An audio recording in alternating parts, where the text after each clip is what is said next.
They say time flies when you're having fun. Well, then I must have had a flippin' ball this week because it's that time of the week again, this week in F1. First up, Red Bull awed by Mercedes pace. Well, Mercedes have done a tremendous job and now seemingly have the fastest car in a straight line on the Formula 1 circuit. Yes, races are not won in a straight line, and Adrian Newey's design skills has Red Bull leading the pack. But Spice Boy Horner and Helmut, I'm the Karen now Marco, have both been asking what many were thinking. How has Mercedes become so quick so soon? Previous reports have suggested that Ferrari and Red Bull, amongst others, may have asked the FIA about some cooling developments in the Merc engine, and that the FIA have told them all's well and legal in the land of Stuttgart. But Horner and Marco have once again made comments about the sudden emergence of Mercedes race pace. Horner said, "Their straight line speed has taken a significant step recently, and I think that whereas we could match them with smaller wings previously, now we can't get near." Adding, "I mean, if you look at the straight line speed of particularly Lewis in Turkey, it was like 15 to 20 kilometers an hour up after the kink in the straight. It's phenomenal." Of course, Helmut Marko could not keep his mouth shut because he's really known for not keeping his mouth shut, isn't he? And he was quoted as saying they were almost 15 kilometers an hour faster here, like when you drive with DRS. Well, quite the compliment to the Mercedes power unit creators then, if all in the land of the red cows are so taken with their pace. I'm sure there were not any mind games taking place here at all. "It's your own fault, Lewis," claims Martin Brundle. Now even the greatest Verstappen fan wouldn't have wanted to be in Hamilton's shoes in Turkey. Starting with a penalty, having to decide on pitting or going full Ocon later in the race, they decided to pit and things didn't seem to go their way.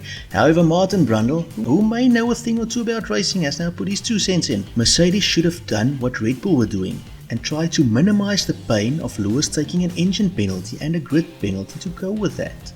Brundle was of course referring to when, with 16 laps left, the team wanted Hamilton to come in and the 7-time champion decided not to, but stayed out for longer, the result being a not at all satisfactory 5th place.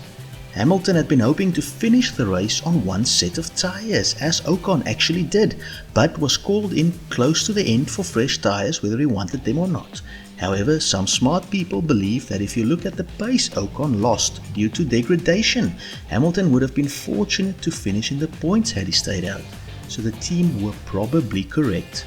I guess we all make mistakes. Problem just is when you're a 7-time world champion and in a tight title fight, they get noticed more often. Andretti buying Alfa Romeo.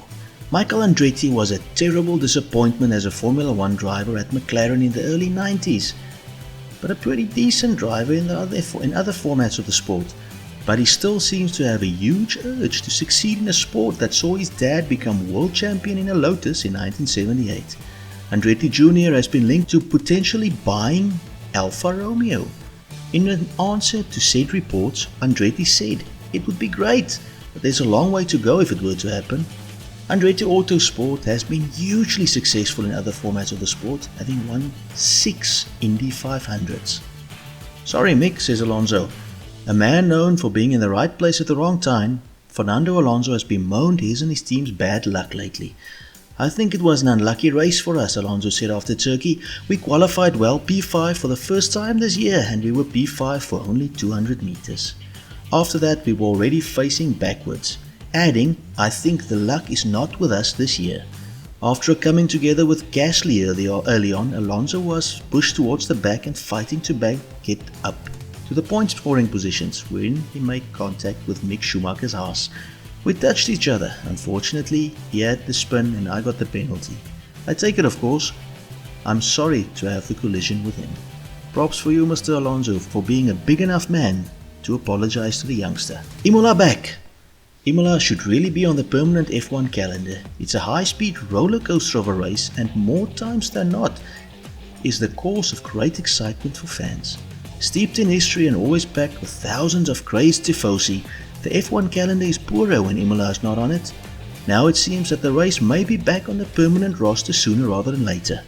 President of the Emilia-Romagna region, which of course is where Imola is located in Italy, Stefano Bonaccini has confirmed that they have lodged a proposal at the FIA for a permanent fixture on the circuit, Around 20 million euro has been made available by the Italian government for such a move. Imola is already the favorite to replace the Chinese GP if it's cancelled once again, and has also been spoken of as a long-term replacement for the French GP at a very unpopular Paul Ricard circuit.